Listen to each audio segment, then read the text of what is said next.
Alright, I'm back at it.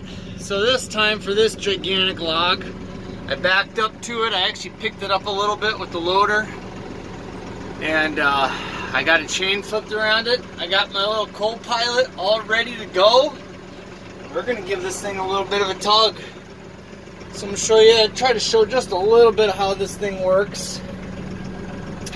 I got a little bit of a dicey situation. We're going to see how this thing goes because I'm actually yanking it out of a swamp.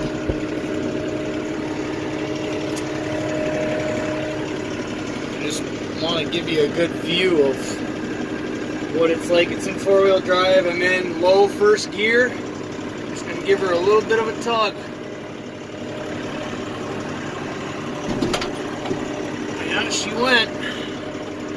Oh, but I snapped it. I actually tried to cut it a couple months ago with the chainsaw, and I couldn't do it. Well, a little bit of tug, that's all she needed.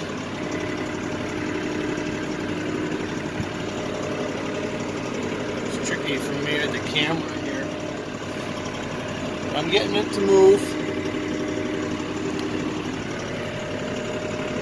Tried to move it with the grapple, and I just couldn't do it.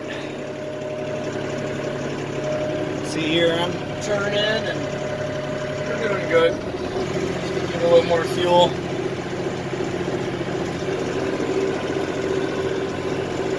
It's a 3/8 inch chain, 20 foot, and then I'm not sure the style of hook's what you call them, but it's not the style of hook that actually grabs the chain. It's the style that will allow the chain to cinch as it needs to. It'll slide through it until it tightens.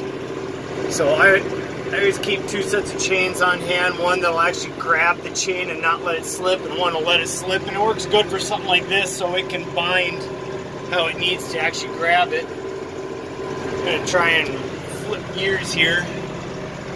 Just popped it out. We'll put it in low third. See what she does. Doesn't care.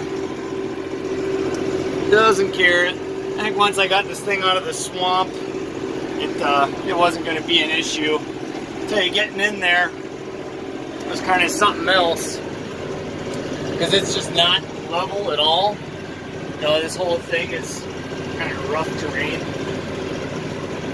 So, I mean, there's a little bit of a pucker factor with that. Just when you're starting to heave and tip a little bit, you're not exactly sure where you're going to stop. The ground is really not level. That's why I sized it. The machine this size is really, really nice. My John Deere, I probably couldn't have done that or got away with it just because it wasn't wide enough and it didn't weigh enough down low where it just doesn't have any tip in it. This thing absolutely just does not want to tip. Doesn't, you know, you get a little bit of, you get spooked every once in a while with it because you will feel it shift, you know, because it is just really unlevel, but never had the tire pickup. The only time I've had a tire pickup is where I grabbed a log like this one really awkward and I'll get one of the back tires to pop up. And I'm still cleaning up some of the steel on the property, but a lot of it now is actually frozen to the ground. And fun fact for you, being frozen to the ground is about the toughest place it can be. I cannot get it out of the ground. I'll tear the steel apart, but I can't get the stuff out of the ground. So that'll be a project for this spring. It'll be interesting. This thing does a lot better in the mud just because of the tires. We'll see how that works. And then actually here's that other log I pulled out that I pushed out here. This is definitely the better way to do it. Yes, young man. You bunked your head? This thing's got this sweet seatbelt down here. Man, it works great. Because every once in a while, I'll make a mistake and I'll buck him off. And it does a good job keeping him where he needs to be. Gotta get that log back in there. There, you can see that one and the other big one. So I'll just unhook that one and that's it.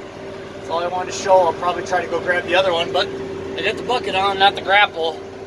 I'm not exactly sure I'm gonna get it out. Maybe I'll do another chain. It's pretty easy. It's just a little more labor intensive. That's what a grapple's for, so you don't have to get out of the tractor. All right.